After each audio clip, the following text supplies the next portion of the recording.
Okay, let's just get right into it. We're looking at the oldest known list of rulers in human history. It names kings who reigned for up to 43,200 years.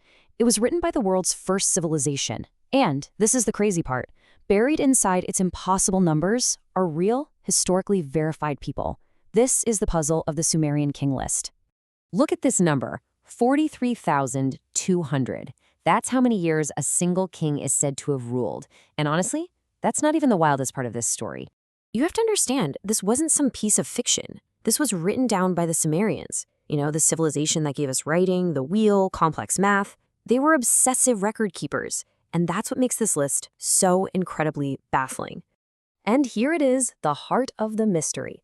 How can you have these completely impossible numbers, these mythical-sounding reigns, existing right alongside real people that archaeologists have actually confirmed existed? That's the question we're going to dig into. So, to even begin to understand this, we need to look at the artifact itself. This is the Weld-Blundell Prism, and it tells a version of history that starts way, way before anything we can verify. So what exactly are we looking at here? Well, it's a clay prism about 4,000 years old, covered in cuneiform script, and what it does is list out Sumerian kings, the cities they ruled from, and this is the important part, how long they ruled. It's the most complete copy of the king list we've ever found. Now, the list is basically split into two parts. It starts with what are called the antediluvian kings. That's a fancy way of saying the rulers who were in power before a legendary great flood. And this is where things just go completely off the rails.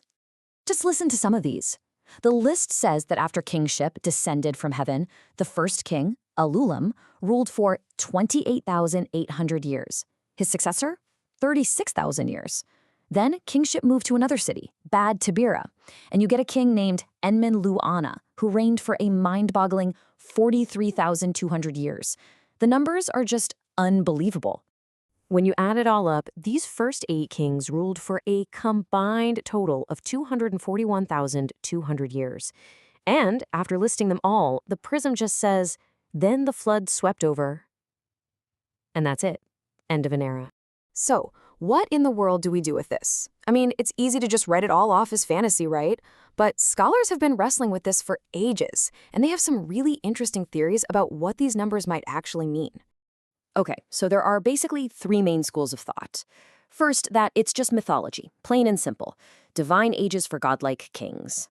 The second idea is that it's actually clever political propaganda, a way for a later king to say, look, kingship has always been in just one city at a time, and now it's in mine.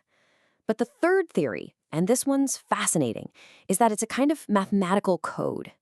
You see, the Sumerians didn't use our base 10 counting system, they used a base 60 system. And some researchers think these huge numbers aren't literal years, but multiples of special units in their system, like a SAR, which was 3,600 years. So maybe, just maybe, we're reading it wrong because we don't understand the math behind it. But just when you think you might be able to explain it all away with math or myth, the King List throws an absolute curveball. Because after it talks about the flood, the list keeps going, and all of a sudden, real, verifiable history starts to appear. After the flood, the text says kingship came down from heaven again, this time in the city of Kish. And this is where things get really interesting. The reign lengths are still huge at first, but then they start getting shorter and shorter until they actually start to sound, well, believable. This right here, this is the entire paradox on one slide. On the left, a king who supposedly ruled for almost 30,000 years with zero physical evidence he ever existed. On the right, a king named Embabaragizi. The list gives him a crazy 900-year reign, but, and this is the bombshell, we have found his name carved into ancient artifacts. He was a real guy. And that's what scholars have to conclude. A lot of these early kings must be fictional. But that just makes it weirder, doesn't it? Why would you, as a Sumerian scribe creating an official state history, mix mythological characters with people you knew for a fact were real? It just doesn't make sense from our perspective. Oh, and it's not just Enmebarges. A little further down the list, you find another familiar name, Gilgamesh, the hero from the famous epic poem. For the longest time, everyone thought he was pure myth, but more and more evidence suggests he was a real king whose life story got turned into a legend, and he's right there, on the same document as a guy who ruled for over 43,000 years. The plot thickens even more when we look outside of ancient Sumer, because this whole structure, a list of super long-lived ancestors followed by a world-ending flood, shows up somewhere else you might recognize. I mean, just look at this. The Sumerian list has 8 kings before the flood. Genesis has a list of patriarchs between Adam and Noah who lived for incredibly long times. Think Methuselah living 969 years. And if you count them up, there are 8 of them too. Both stories climax with a catastrophic flood that wipes the slate clean. The parallels are just stunning. So this obviously begs the question, who was borrowing from whom?